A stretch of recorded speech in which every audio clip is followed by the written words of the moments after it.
Nakatakas ang 7 detainee ng PIDEA sa Zamboanga City, kabilang ang 4 na inaresto sa big-time shabu raid sa lungsod nitong 3 ng Mayo.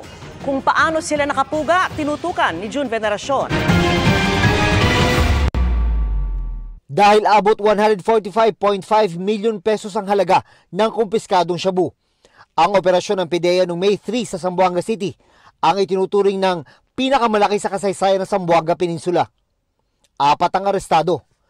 Pero makaraan lang ang 10 araw, natakasan naman ng 7 detainee ang PIDEA sa Zamboanga kasama na ang mga naaresto noong May 3. Wala pang opisyal na pahayag ang PIDEA Region 9. Pero ang hepe ng PIDEA, tinanong nakaugnay nito sa Senate hearing kanina.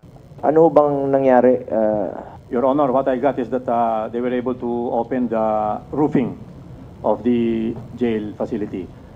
We were on our way here to attend the hearing when I was talking to our regional director. Nagsasagawa na ng investigasyon ng PIDEA habang tumutulong na ang PNP sa manhunt operation. Ang PNP po ay nag-create na rin po ng tracker teams na tumutulong po sa PIDEA para muling mahuli po itong mga tumakas po na mga suspects po. Para sa GMA Integrated News, June Veneracion, nakatutok 24 oras.